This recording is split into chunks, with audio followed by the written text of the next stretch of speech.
Parti! Hey, Ça va? ça va toi? Eh oui, ça va. Good. Donc, on y va avec un sujet surprise. Oui, je te fais Donc, confiance. ah, Surprends-moi. ben, Surprends-moi. je te surprends, Jean-Christophe. Euh, J'avais le goût de parler avec toi de la notion de trauma. Tu sais, quand on dit Ouais. à nos patients, peut-être que vous avez vécu un traumatisme dans l'enfance que vous traînez, tu sais, qui est toujours présent dans votre vie adulte puis qui n'a pas été réglé et que malgré tout, ça vous freine. Et la réponse d'emblée des personnes, c'est de nous dire: «Ah ben non, mais non, mais moi j'ai une belle enfance. J'ai pas été traumatisé. Hein, j'ai pas vécu d'agression, ni verbale, ni physique ou autre. Donc moi j'ai une belle enfance». Et là, ce que je trouve intéressant, c'est justement qu'on en parle aujourd'hui, d'apporter aux gens qu'est-ce qu'on entend par trauma. Mhm. Et je leur dis souvent, moi, à mes patients, pas besoin d'avoir été à la Deuxième Guerre mondiale pour avoir vécu un traumatisme. Pas besoin d'avoir été violé, un viol collectif, pas eu besoin d'avoir vécu, Inceste ou je sais pas ouais, trop ouais, ouais, quoi. d'avoir vu quelqu'un se faire assassiner ou un trauma, c'est pas ça. Exact. Et Alors, donc, un trauma, c'est quoi? ben voilà. Fait que je te laisse commencer avec ça, mon cher Jean-Christophe, puis après j'y vais. Parfait. Je pense qu'on l'a dit souvent, mais ce que je dis souvent aux gens, c'est pas ce qui nous arrive qui est important, c'est comment ça nous affecte. C'est pas la première fois que je le dis, vous m'avez entendu, si vous écoutez souvent les capsules, vous m'avez déjà entendu dire ça, c'est ça un trauma. Si Patricia et moi, on est ensemble, on vit une situation. Ben, c'est comment ça va nous affecter. La problématique, c'est pas la situation donnée, c'est comment nous, on va l'interpréter, on va l'intégrer, puis on va le processer. Et ça peut être totalement différent. Fait que peut-être que pour moi, ça va paraître anodin, puis Patricia, elle va y penser pendant une couple de jours après, puis elle va me dire: Hey, Jean-Christophe, tu sais quoi? Tu sais ce qu'on a vécu, là? Moi, j'ai pas aimé ça, ça fait 3 jours que je dors pas. Hein? Ben pourtant, il s'est rien passé, c'était anodin, puis ben c'est ça. Puis c'est pas de juger comment que la personne l'a vécu et comment elle l'a interprété et qu'est-ce qu'elle a vécu. C'est de dire, OK, ça t'a affecté, qu'est-ce qu'on peut faire avec ça? C'est tout. Ça, on parle de trauma émotionnel, mais il y a des traumas physiques aussi, là, qui encore Absolument. une fois sont variables parce que les gens ont une endurance qui est X, Y, Z et c'est toujours différent. Fait que c'est pour ça qu'au hockey, tu sais, il y a des plaquages, puis le gars va se relever, il n'y aura rien, mais finalement, tu sais que, ah non, il ne sera pas présent pour les 3 prochaines parties. OK. D'après moi, il a été faire un scan du cerveau, là, tu sais, là, puis c'est ça. Mhm. Puis Fait que, c'est surtout... ouais, vas-y. non, c'est ça, j'allais dire. Au niveau physique, c'est la même chose. C'est comment ça nous affecte qui est important. Fait qu'une petite chute peut avoir plus d'impact qu'on pense. Puis des fois, un gros accident, on se relève, puis ah non, je suis bien tombé, je suis correct. Puis effectivement, la personne peut être correcte. Fait que même au niveau des traumatismes physiques, ça peut être assez variable aussi. C'est ça. Puis c'est de voir justement que comme c'est propre à chaque individu, euh, à chaque fois qu'on dit le mot trauma, le monde interprète ça comme étant d'une intensité incroyable. Mais non, on vient de le dire, puis Jean-Christophe vient de bien l'expliquer, c'est qu'il y a une notion de... Il y a un jeu, hein? Puis dépendamment de nous, comment qu'on le vit, oui, ça va avoir son lot d'impact, que ce soit émotionnel, que ce soit psychologique, psychique, physique.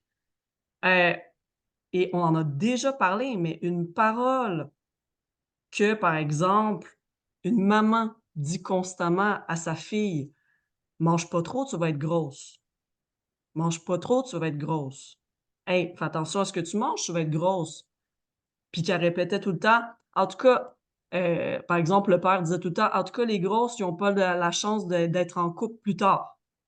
Hein, pour être en couple, il faut être mince».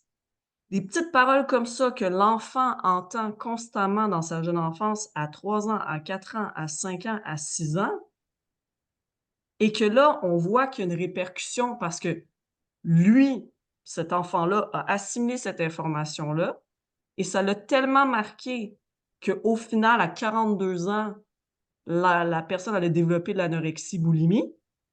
Ben oui, c'est un trauma. Ces paroles-là, avalées toutes crues.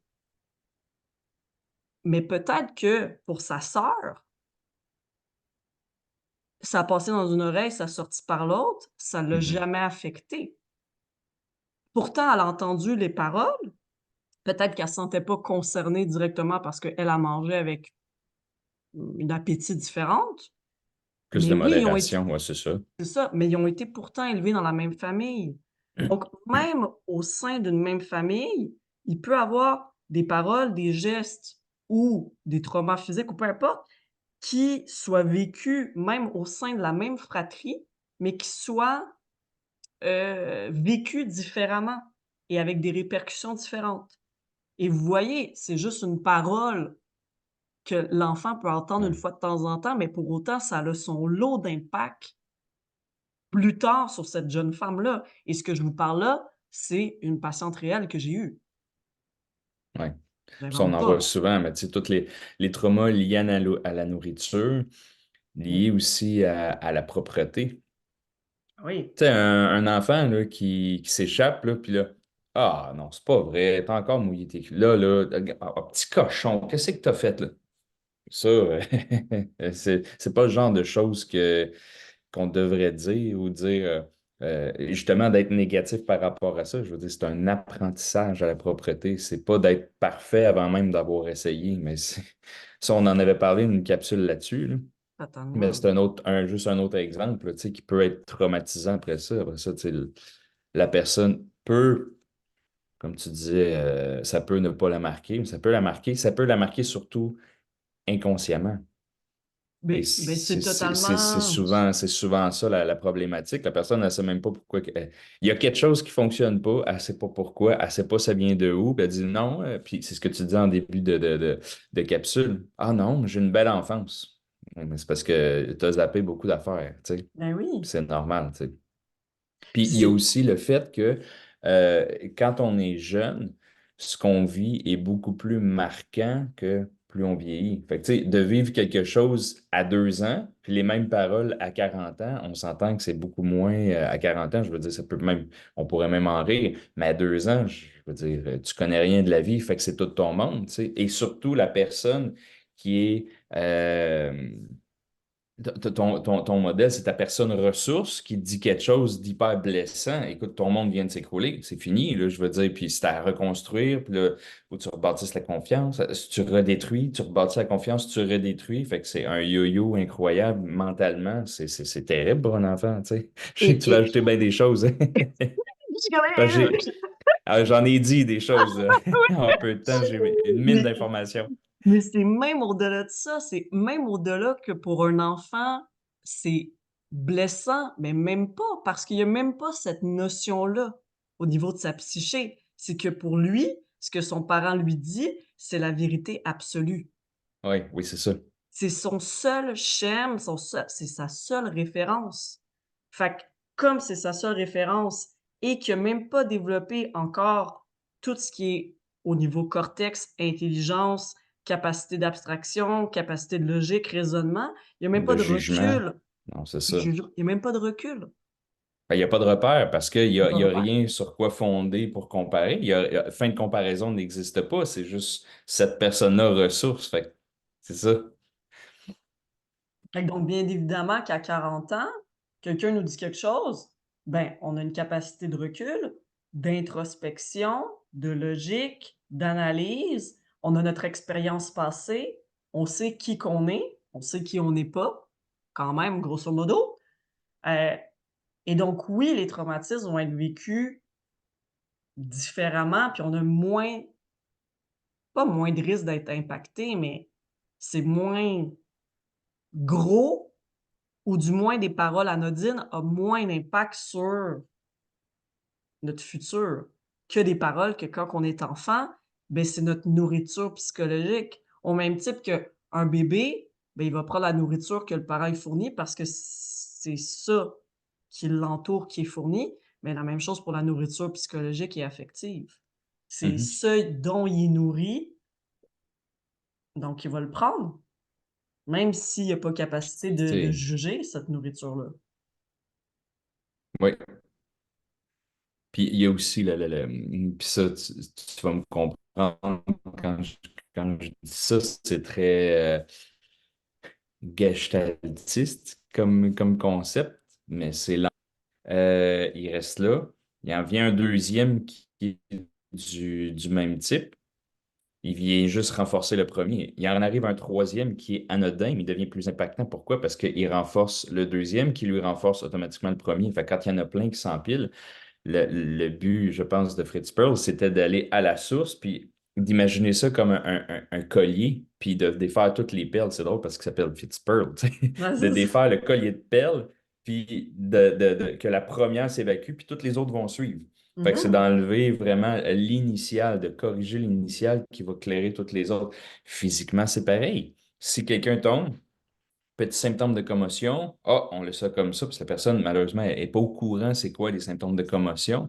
Tu sais, t'as-tu vu des étoiles? Ah oui, mais c'est normal. Je veux dire, ça m'arrive 2, 3 fois par année là, de me cogner et de voir des étoiles. OK, non, c'est pas oui, mais non, c'est pas normal. Mmh. Là, après ça, oh, un plus grand choc. Eh ouais, écoute, écoute, ça m'a pris peut-être 2, 3 mois là, à être capable de lire sur l'ordi pendant une couple d'heures, puis être capable de fonctionner, mais ça a fini par passer. Si c'est pas traité, c'est encore là, mais sous-jacent, c'est latent. Puis après ça, la personne, elle a un plus gros choc. Et là, c'est traumatisme crânien. C'est pourquoi? Parce que la dernière est venue renforcer l'avant-dernière qui est venue renforcer toutes les autres avant.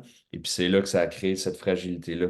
Fait qu'au niveau psychologique puis au niveau physique, c'est la même chose. Fait qu'on a un genre de concept de la gestalt thérapie, mais au niveau physique, un empilement Ah, mais c'est la même des chose. traumatismes sur le corps. Oui, c'est ça. Tu sais, une petite C'est ça. cocotte qui venait consulter, elle avait comme 14 ans pour des migraines récurrentes. Puis au final, ben, ça ramenait à un genre de whiplash qu'elle avait eu quand elle glissait dans une glissade en centre de la petite enfance. Elle avait 3 ans, puis ça avait jamais été abordé. Fait que, tu sais, après, elle a eu accumulation, chute à ski, chute à vélo, tu sais, et là, pour faire des migraines récurrentes, mais tout revenait à cet événement-là. Donc Mhm. oui, tu sais, il y C'est a une celle-là qu'il fallait qu'elle accumulation. traitée. Ben oui, parce que Ouais. c'est ça la source, la faiblesse, ça vient de là. Le terrain est fragilisé et après il y a eu accumulation de traumatisme par-dessus traumatisme, mais c'est pas le dernier qui est en soi la problématique, la dernière chute. Non, c'est parce qu'il y a une fragilité qui a été créée il y a bien longtemps, puis pourquoi le terrain était fragile. Et donc ça aussi, c'est intéressant, même d'un point de vue psychique, que je travaille énormément avec mes clients, c'est de voir, heu, OK, la source, c'est tel événement quand tu avais 3 ans, mais pourquoi? Pourquoi le terrain était fragile? Qu'est-ce qui était sous-jacent à ça? Pourquoi on s'est approprié le message que toi, ça t'a blessé, mais par exemple pas ta sœur ou ton frère ou peu importe, et de voir pourquoi le terrain était fragile? Et maintenant, en abordant la source, hein, tu sais, au niveau du terrain, beh, là, on peut solidifier pleinement pour pas que ça soit de nouveau fragilisé. Donc, on règle la Ouais. cause, mais en plus, on stabilise le terrain. Comme Ah oui. moi, juste d'un point de vue physique, j'ai toujours eu énormément d'otites ou de symptômes, hein, tu sais, au niveau, ORL. neurovégétatif oral, puis ouais, c'est ça. Hem Sinusite, otite, conjonctivite, énormément. Mais pourquoi? Tu sais, au-delà de, oui, la première fois que j'ai eu ça, mais pourquoi j'avais un terrain fragile dans cette zone-là? Puis d'aller solidifier tout ça, ça aussi, c'est toujours intéressant. Ouais. Mmh. C'est notre directeur en ostéo. Il nous parlait parce que ce qui est arrivé, c'était tu sais, quand Michael Schumacher il est tombé en ski, il est tombé dans le coma. Il dit, si vous regardez sa chute, là, c'était pas violent comme chute. Qu'est-ce qui a fait en sorte qu'une si petite chute, assez anodine en ski, fait en sorte que le gars il a été dans le coma pendant je sais pas combien de temps? Ben, crise. Ben, c'est parce qu'il a coursé à des vitesses fulgurantes. Il a accumulé des forces G sur son corps pendant des décennies. Et c'est ça qui a fragilisé sa dure-mère. Fait que lui, il a fait tellement une grosse, ben, c'était même plus une commotion cérébrale, c'était un traumatisme crânien tellement sévère. Il était tellement rendu fragilisé que c'était la pichenote Dans la qui a goutte. fait éclater tout le reste, c'est ça. C'est La ça goutte. qu'il aurait fallu qu'il soit traité. Fait que ça, c'est un bon exemple. Puis un autre exemple que j'ai d'une cliente à moi, que j'ai pas vue depuis des années, mais qui va bien, ben elle venait me voir parce qu'elle avait fibromyalgie. OK, parfait. Mais regarde, tu as des douleurs physiques, on va se concentrer là-dessus. Supplémentation, ça allait bien, elle avait, tu sais, quasiment plus de symptômes. Parfait. On va continuer à traiter. Gros problème d'estomac, on se penche sur la question. Puis là, il y avait des trucs émotifs, tout ça qui ont ressorti. Parce que l'estomac, c'est la porte d'entrée de ce qu'on vit, tu sais, avec Mm. certains points réflexes qu'on utilise. Et à l'époque, moi, je n'étais pas formé encore en PNL. On a ouvert une boîte de Pandore, littéralement. Puis là, tous les morceaux se sont mis en place, tous les souvenirs sont revenus. Puis elle m'a dit, oh mon Dieu, il y a un couple d'amis de mes parents, quand ils étaient jeunes, ils abusaient de moi. Ah On a ouais? ouvert une porte de Pandore. Ben, moi, je l'ai référée, veux pas, pour qu'elle ait un suivi, un encadrement psychologique adéquat. Moi, je faisais tout ce qui était physique à l'époque parce que j'étais pas encore en PNL et tout ça. Elle a fini par tout régler ça, vraiment, là. Elle a passé par-dessus. Puis son rêve, c'était de donner des cours d'excentrix. De l'excentrix, veux pas, c'est beaucoup de mouvements, c'est comme de la danse, puis c'est très cardio. Ça, avec la fibromyalgie, elle n'aurait jamais pu faire ça. Mm. Aujourd'hui, elle est prof d'excentrix. Elle a plus de symptômes de sa Mm. fibromyalgie. Fait qu'il est arrivé une condition que c'est ce qu'on disait aussi en début de session. Elle s'en souvenait pas. Ah non, j'ai une super belle enfance. Ben, Ben son oui. subconscient l'a zappé. Il a quand même envoyé une petite sonde de dire, hey, sais quoi? Il y a quelque chose qui va pas, il y a quelque chose qui Mm. va pas. Ben, elle a pas compris le message. Elle s'est dit, ben non, je suis diagnostiqué fibromyalgique. Fait que c'est ça, il faut que je vive avec ma condition, tu sais. Malheureusement, c'est un signal d'alarme qu'elle a eu.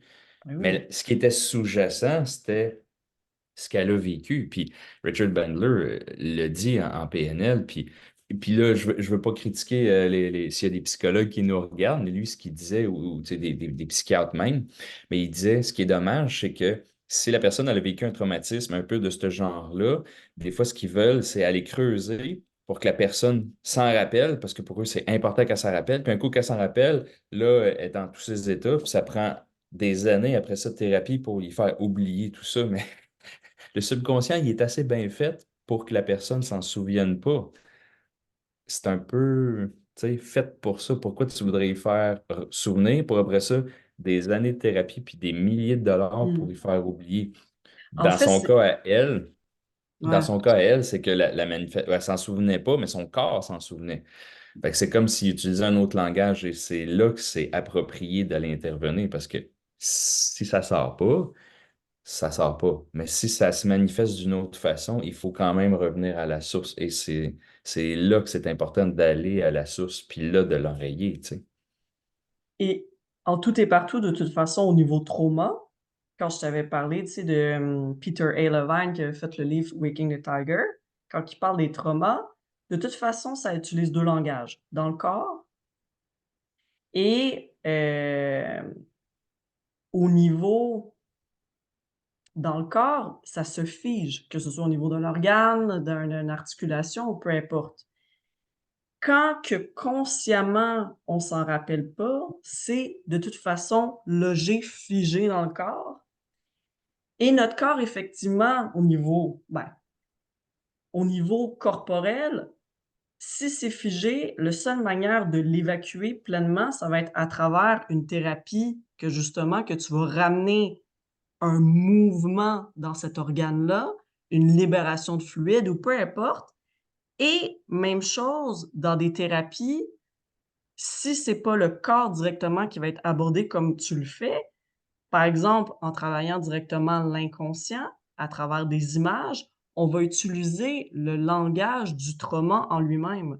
Souvent, en psychologie, on va aborder que le verbal, que la situation en elle-même, mais le ressenti dans le corps qui a été figé et la symbolique inconsciente qui a été accumulée, pourtant, c'est ces 2 aspects-là qu'il faut libérer Et donc, oui, consciemment, la personne, verbalement, elle a pas besoin de se souvenir de tous les détails.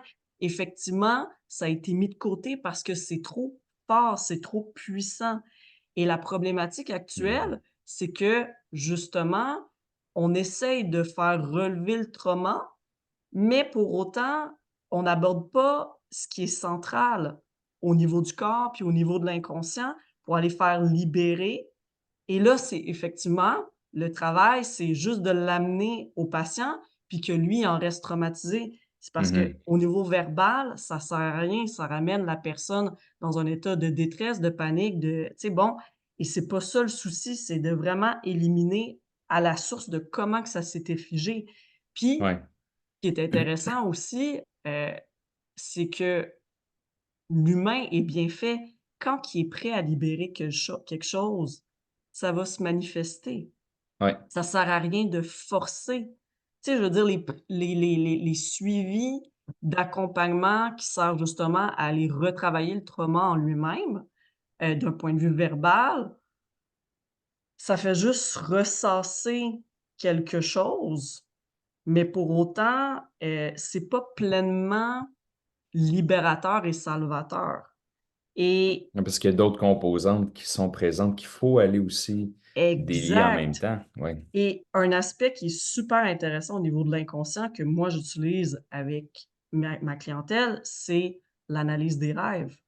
Quand une personne fait un cauchemar ou fait des rêves récurrents avec des symboles, fait qu'on est vraiment dans les symboles de l'inconscient, ça veut dire qu'il est prêt à être libéré. Et notamment, j'avais une patiente que elle me dit: «J'ai fait un rêve récurrent pendant 10 ans». OK? Et là, elle avait un paquet de symptômes au niveau corporel encore qui cognent à la porte comme tu mentionnais.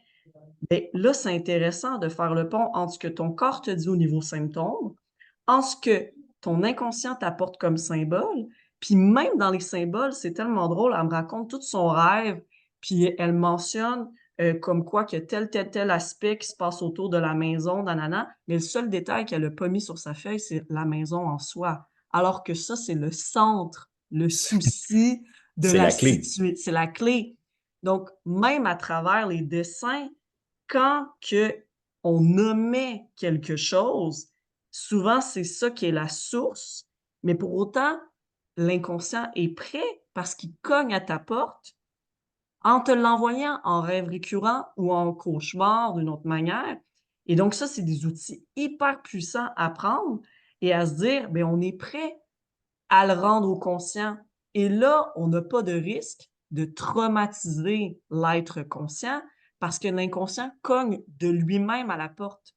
Si notre patient devant nous, je sais pas, il a subi de l'inceste ou peu importe, un gros traumatisme, puis qu'il en rêve pas, puis que bon, il y a pas de manifestation, heu, c'est peut-être qu'il est pas rendu là. Et donc il faut respecter le rythme de l'humain pour aller l'aider et le libérer par rapport à ça. Ouais. Ce que nous, on fait beaucoup, on ne on tire pas les verres du nez de nos patients. Veux, pas, ils se présentent Pas chez pareil. nous, ben, c'est ça, parce qu'ils ont un objectif, parce qu'ils ont des manifestations dans le corps, parce qu'ils ont des rêves, parce qu'ils Hmm. Tu sont sais, même rendus prêts. ça m'arrive des fois que je dis à la personne, c'est comme so à l'aise d'en parler. Je dis, écoute, tu n'as même pas besoin de me dire c'est quoi, tu as juste besoin d'y penser. C'est Tu as ça. juste besoin de penser à ce que tu as vécu. On va trouver la bonne façon d'aller neutraliser ce qu'on fait en PNL avec les sous-modalités. Puis au niveau physique, fait que c'est d'associer les deux. Fait que moi, j'ai pas besoin d'être au courant. Si la personne n'est même pas à l'aise de m'en parler, parfait, j'ai aucun problème avec ça. Tu sais, je sais pas si je t'avais déjà parlé. Ma copine, au début, je commençais avec la kinésiologie appliquée, puis on avait vu justement les Injury Recall Techniques. C'est une technique pour aller casser euh, les mémoires de trauma physique qui s'installent tu sais, dans notre corps, qui vont se cristalliser, comme tu disais.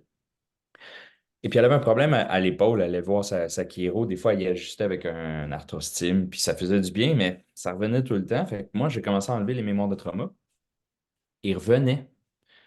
OK, ça veut dire qu'il y a une autre composante ou il y a quelque chose qui fait en sorte que c'est pas totalement effacé. Donc là, j'ai commencé à le questionner plus, puis j'ai dit, Dans quel contexte que c'est arrivé? Ben, elle dit, j'étais chez Stéphanie, ma meilleure amie d'enfance. C'était sa fête. On était au sol, on écoutait un film, puis je me suis levé, il faisait noir, je voulais aller aux toilettes, puis je me suis enfargé dans le tapis roulant, je suis tombé. Fait que là, j'ai commencé à y penser, puis j'ai eu l'idée, je dis, ah, mais attends un peu, c'était sa fête. Avez-vous mangé du sucre, des bonbons ou du gâteau? Elle dit, oui, on est en train de manger. Ah, OK. J'ai enlevé la mémoire de trauma, j'ai mis du sucre dans la bouche, c'est revenu instantanément. Et là, on a cassé la mémoire de trauma avec le sucre en bouche et c'est jamais revenu. Son épaule, ça a été terminé. Fait que c'est à quel point il faut essayer de recréer, pas le moment, mais d'avoir le plus de composantes possible. Tu sais, Mhm. je suis une fille qui a eu des problèmes d'anorexie, de boulimie, puis elle, son gros trip, c'était d'aller marcher au lieu de manger, c'était d'aller marcher, marcher, marcher pour se dépenser, puis elle mangeait tout le temps la même gomme. Mais j'ai dit, Moi, je me tu rappelle de l'as-tu, ça. cette gomme-là? Je t'en avais parlé, hein? J'ai dit, Mhm. ben, t'en as-tu, cette gomme-là? Oui, OK, on va la tester. J'ai fait mâcher une gomme, voir comment que son corps se comporte. Écoute, on en a trouvé des affaires. Mais c'est Parce que clair. c'était lié un peu comme qu'on disait avec ce que Pearl disait, c'est dès qu'elle l'avait en bouche, tout le background d'anorexie, tout le stress qu'elle essayait d'évacuer pendant qu'elle marchait, puis qu'elle mâchait cette gomme-là, puis que ça la stressait de ne pas manger, appuyait un peu. Tu sais, il y avait tout ça, là. On en a fait des corrections avec des gommes en bouche. Mais cette fille-là, aujourd'hui, elle ne calcule plus ses calories, là, puis c'est nouveau pour elle, là. Ouais.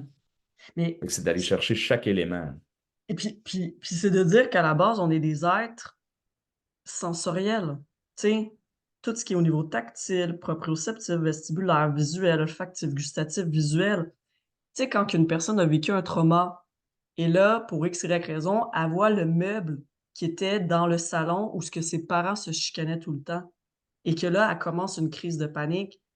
Ben oui, parce qu'on remet en place des éléments. Ben, tu sais, dans le fond, la jeune femme, elle a été mise dans une situation qui la ramène à l'événement traumatique, tout comme toi avec la gomme, tout comme, tu sais, bon, heu, Mhm.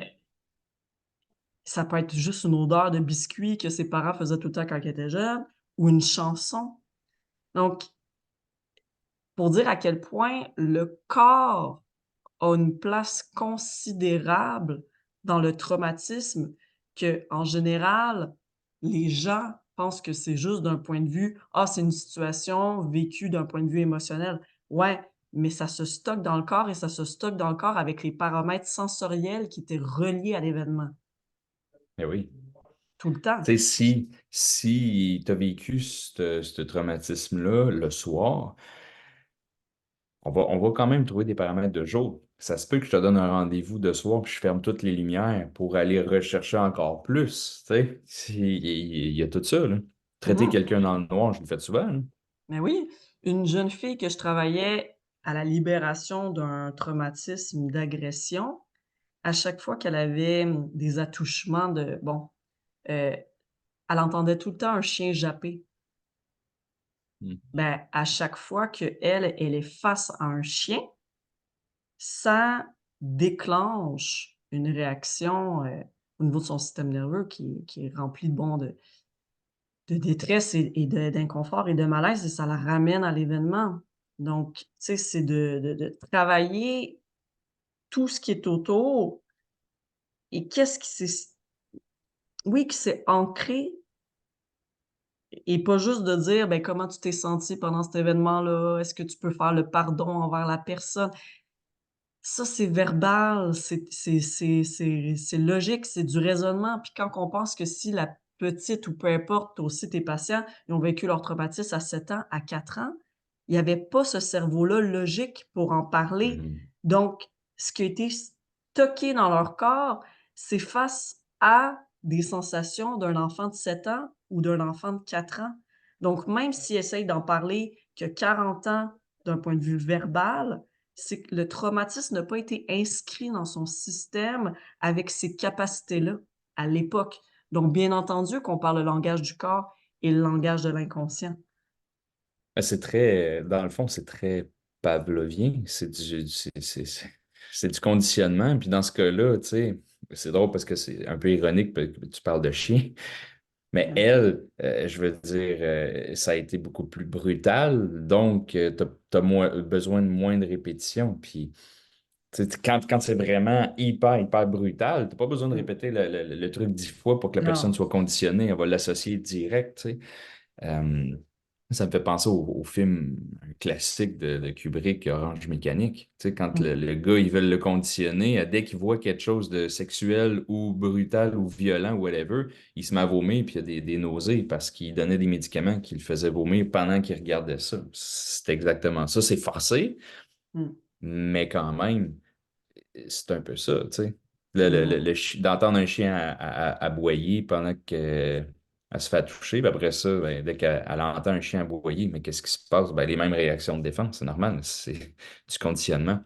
Ah oui. Alors, comment on peut faire exactement le contraire et que ça soit pas, ben, je dirais pas des traumatismes positifs, mais comment qu'on peut s'impacter de la plus sublime des façons? Ça se fait aussi, du conditionnement positif, ça se fait aussi, tu sais. Ah, ben On totalement. parle plus de renforcement, là, du renforcement positif. Fait que c'est ce que Richard Bandler disait. Tu sais, il dit, tu peux installer dans ton système tout ce que tu veux, dans le fond. Va éliminer toutes les parties les plus laides de ta vie, puis va prendre tous les plus beaux moments, puis va les booster Les encore booster. plus. Ta vie va être merveilleuse. Tes souvenirs vont être de toute beauté. Tous tes souvenirs, ça va juste être beau, tu sais. Mm. Les autres, tous les beaux souvenirs vont tous prendre la place, puis tous les moins beaux souvenirs vont être hyper réduits. Mais c'est des choses qui peuvent se faire. Fait que comment tu peux faire exactement le contraire? Fait que j'appellerais pas ça un traumatisme positif, mais euh, un, un souvenir impactant, Ouais. un conditionnement positif et bienveillant. Mm, mm, Tu mm. sais. Ah ouais, Hey, puis on parlait beaucoup de d'ancrer. négatif, mais on peut faire le contraire, c'est ça? Mmh. Non, mais c'est totalement vrai. Tu sais, par exemple, tu as vécu, un souvenir absolument incroyable, puis ça sentait, je sais pas moi, le cèdre ou le sapin baumier parce que tu étais en randonnée, puis il y avait telle chanson. Ben, à chaque fois que tu vas sentir ces odeurs-là, mettons avec une huile essentielle ou, que tu es dans la forêt, puis, mais tu sais, tu es même pas obligé d'être là directement, puis que tu entends la chanson, ben, ça va te ramener dans cet état-là de corps et d'esprit de ce moment-là. Et là, tu peux le Moi, ramener dans ton quotidien plusieurs fois. puis moi, j'irais même plus loin. Je dirais à la personne, mettons que j'aurais cette personne-là, puis on Mmh. expérimenterait. Je dirais, OK, parfait, on va faire jouer la chanson, on va mettre de l'huile essentielle de sapin baumier, Mmh. puis là, OK, comment tu te sens bien, tes ressources à l'intérieur de toi, comment, OK, ton ressenti, tout ça, ferme tes yeux, qu'est-ce que tu vois, nanana, puis j'irai utiliser certains points réflexes d'acupuncture ou autre pour aller booster ça encore plus. Là, tu es à 8 sur 10. Comment faire pour que ça devienne un 12 sur 10? Quand Mmh. tu vas être à 12 sur 10, on va te créer un ancrage. Puis cet ancrage-là, tu vas pouvoir l'utiliser quand tu vis des situations difficiles. C'est Ah, merveilleux là, de faire tout mais ça. Là. Ah, totalement. ouais, ouais, il y a de quoi s'amuser. Ah ouais, tu crées un point, moi j'appelle ça, tu sais, un point corporel, tu sais, de bien-être, puis qu'à chaque fois que tu l'appuies, parce qu'on a travaillé sur la visualisation avec un contexte sensoriel qui te ramène à un état de bien-être, mais total et profond, on vient de booster. Fait qu'à chaque fois que Oui, tu sens un stress, tu appuies sur ce point d'ancrage-là, bang, tu ressens ça. Fait qu'effectivement, tu as pas besoin de ramener tout le temps les aspects sensoriels reliés à l'événement, parce que tu vas l'avoir ancré d'une certaine manière, puis tu vas avoir créé une visualisation parce que le cerveau croit aux images qu'on lui apporte. Pas besoin d'être là réellement. Tu sais, on avait déjà parlé, je te coupe un citron, puis je te dis: «Ferme les yeux, puis liche le citron, puis écrase-le». Ben, le cerveau, il croit vraiment que je t'ai mis ah un ouais, citron dans les mains. ah Tu sais, ouais. c'est ça la beauté du cerveau, c'est que Il fait pas la autant différence entre ce qu'on imagine et ce qui a été réel. Donc, ah c'est ah! ça. Fait que c'est là la beauté de dire: «Oui, on peut aller chercher et défaire des traumas dans le corps, dans l'inconscient, via cet aspect-là, entre autres, mais on peut aussi booster et faire un conditionnement positif et peu importe pour le futur et dans le présent, dans l'ici et maintenant, avec aussi des paramètres, qui vont chercher la même chose», tu sais? Exact, exact. Hein. Mmh, mmh, mmh, mmh. Fait que dans le fond, c'est un ancrage, c'est ça. En PNL, on appelle ça un ancrage, d'aller chercher Mmh mh. différentes stimulations positives, puis d'aller ancrer au niveau physique du corps. Et c'est ça, c'est que ce qu'on disait tantôt, le côté corporel et le côté émotionnel est lié parce que c'est beaucoup plus impactant comme ça. Fait que dans le fond, un traumatisme, c'est un peu comme un ancrage négatif. Fait que c'est Exact. jouer avec les ancrages négatifs puis se créer des ancrages positifs. Un des premiers exercices qu'on voyait en PNL, le premier week-end là, dans la formation de base, on voyait justement neutralisation d'une émotion négative. Je pense que ça s'appelait comme ça, Mm. à peu près. Fait que c'était de trouver, de trouver un souvenir qui était positif, d'aller l'ancrer, puis après ça, c'était d'aller neutraliser une expérience négative. Neutralisation d'une expérience Mm. négative. Euh, Puis je me souviens que j'avais eu l'idée d'aller plus loin avec la fille avec qui que j'étais. Puis elle avait perdu son chat, là, tu sais, comme mettons à 13, 14, 15 ans, là, qu'elle avait aimé là, comme son enfant, puis tout ça, fait que ça avait été comme très marquant. Puis elle avait eu un nouveau petit bébé chat, mais il y avait quelque chose qui, tu sais, elle l'aimait, puis elle l'aimait pas autant, puis tu sais, ça remplacera jamais Mm. son Gustave ou peu importe, là, tu sais, comment elle l'appelait. Mais il y avait quelque chose avec le bébé chat qui, comme qui rappelait, fait qu'elle a décidé de faire l'exercice là-dessus. Fait que je me souviens pas, faudrait que je relise mes notes. Mais il y avait une façon d'aller juste neutraliser l'expérience négative. Puis moi, j'avais été plus loin. J'avais dit, OK, on va, euh, on va faire comme un autre niveau. Je ne veux pas raconter n'importe quoi. Puis la fille, elle avait dit, mon Dieu, elle dit, je me sens un peu étourdie, puis elle avait comme un peu de nausée. Fait que là, Mm. la prof était venue, ça va dessus, qu'est-ce qui se passe, tout ça. Puis moi, j'avais expliqué ce que j'avais fait. Je dis, tu sais, je suis allé trop loin. Elle dit non, non, elle dit, garde, elle dit, bois de l'eau, ça va passer, puis tout ça. Puis elle m'avait dit, OK, mais c'est une sacrée bonne idée ce que tu as eu là, tu sais, là. Mm. Fait que moi, j'ai toujours été plus loin dans les techniques, des poussées Ah, pour aller chercher encore plus de paramètres, encore plus de réactions pour que ça soit encore plus fort de façon positive, tu sais. puis Puis ça a toujours super bien marché. puis Puis de cette toute fille-là elle m'a réécrit façon, après. ouais. Elle m'a dit, écoute, elle dit, quand je repense à mon chat, là, elle dit, j'ai plus aucun sentiment Mm. négatif. Elle dit, je ne vois que les beaux côtés, je le vois, puis je le sais qu'il est proche de moi, puis tout ça. Puis maintenant, j'accueille mon nouveau petit chat, puis j'ai que des beaux sentiments quand je vois mon. C'est plus lié à l'autre, puis tout ça. Je suis comme, oh boy, OK, ça a bien marché. Ça a pris 10 minutes. Mm. Ça a pris 10 Mais, minutes, c'était mon premier week-end. mais de toute façon, si ça n'avait pas été adéquat pour elle au niveau de son inconscient, que tu Le fasses corps ça, l'aurait ignoré. même si elle avait dit oui, Jean-Christophe, vas-y, fais ta méthode, ça n'aurait pas fonctionné de toute façon, Non. ça aurait pas rejeté l'approche, mais tu sais, ça aurait pas, elle l'aurait pas Et, assimilé. ben, et elle Elle l'aurait était ignoré. Ouais, c'est elle ça. l'aurait ignoré. Mais Ouais. là, parce que tu as fait l'approche, tu as osé le faire, elle l'a reçu, mais elle était prête. Oui, Là, c'est ça a ça. eu son impact. Oui. Ah, oui. OK. Mmh. Fait que voilà. Hmm. Ah, ben voilà pour le sujet du jour. Voilà. Bonne fin de semaine à tous. Ah, Bon puis, magasinage de Noël, si ben oui, jamais. effectivement. Parce que là, on est rendu le 14 aujourd'hui. On est jeudi 14. On enregistre une journée plus tôt Yes. parce que on a des gros week-ends. Ouais. Puis après, ben, on se revoit pour une dernière capsule avant Noël. Et puis voilà. Oui, Après, on va vous souhaiter des belles vendredi le vacances. 22. Oui, c'est ça. On aura peut-être une thématique de Noël. La semaine prochaine, on verra. Qu'est-ce qu'on fait? On va sûrement trouver On un va sujet voir. intéressant. Petite pause pour les fêtes, puis on se retrouvera après ça à mi-janvier. Yes. C'est good. Bon, ben, bye tout le monde. À vendredi prochain. Bonne fin de semaine. Ciao. Bye.